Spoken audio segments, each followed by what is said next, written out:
চলো চটজলদি একটা এমসিকিউর খুব কুইক সমাধান শিখে নিই। আমাদেরকে বলেছে পৃথিবীর অভ্যন্তরে কেন্দ্র হতে কোনো বিন্দুর দূরত্ব ডি বনাম জি প্রাইমের লেখচিত্র। তাহলে দেখো তো, এটা করার আগে আমরা যে কাজটা করব, আমরা এইচ গভীরতায় সূত্রটা কি জানি, G prime equal to 1 minus H by R into G. তাহলে আর R minus H into G. এবার যদি আমি চিত্রটা ড্র করি, এই হলো কেন্দ্র, এটা কি ব্যাসার্ধ, তাহলে এটা এ, এটা কি ও। এবার চিন্তা করো যে আমি এ থেকে, এই পৃষ্ঠ থেকে আমি গভীরে যাচ্ছি, ধরো গভীরে যেতে যেতে কোনো এক সময় আমি বি পয়েন্টে আসি, এর মানে আমি এইচ গভীরতায় নেমেছি। তাহলে এইচ গভীরতায় নামলে এটা কত, আর মাইনাস এইচ, তাহলে এটা কি কেন ডি ধরে নিলাম। তাহলে দেখো তো কথাটা মিললো না, পৃথিবীর অভ্যন্তরে কেন্দ্র হতে কোনো বিন্দুর দূরত্ব, তাহলে এটা কি কেন্দ্র, কেন্দ্র থেকে কোনো বিন্দু কি বি, এর দূরত্ব কত, তাহলে কত ডি। এবার তুমি চিন্তা করো তো, কেন্দ্র, তাহলে আমি যদি বিবেচনা করি এটা হচ্ছে কেন্দ্র, তাহলে আমরা জানি কত, কেন্দ্রে জি প্রাইমের মান কত, 0। তাহলে এখান থেকে আসো, G prime equal to D by R into কি জি।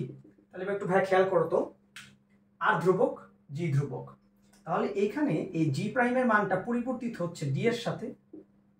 ডি কেন পরিবর্তনশীল, R minus H equal to D. তুমি যত গভীরতায় যাবা, আর এর মান তো ফিক্সড, এইচ এর মান আস্তে আস্তে কি বাড়তেছে, এর মানে এই টোটাল টার্মটা ডি কি হচ্ছে, চেঞ্জ হচ্ছে। তাহলে আমি বলতে পারি, তুমি এই কথাটা দ্বারা আমরা কি বুঝতে পারি, যদি এভাবে বলতাম যে ভূপৃষ্ঠ থেকে আমি যত আস্তে আস্তে আস্তে আস্তে গভীরে যাব, যত গভীরে যাব এই ডি এর মানটা কিন্তু কমতেছে।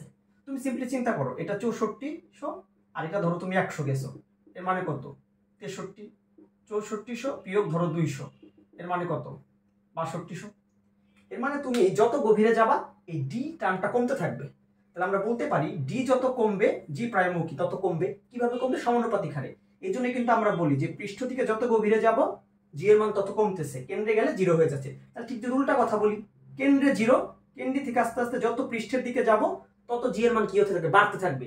কিভাবে বাড়বে, ডি এর মান যত বাড়বে জি প্রাইমের মানও কি তত বাড়বে। কিভাবে বাড়বে, সমানুপাতিক হারে বাড়বে। তো এই সমানুপাতিক হারে বাড়লো।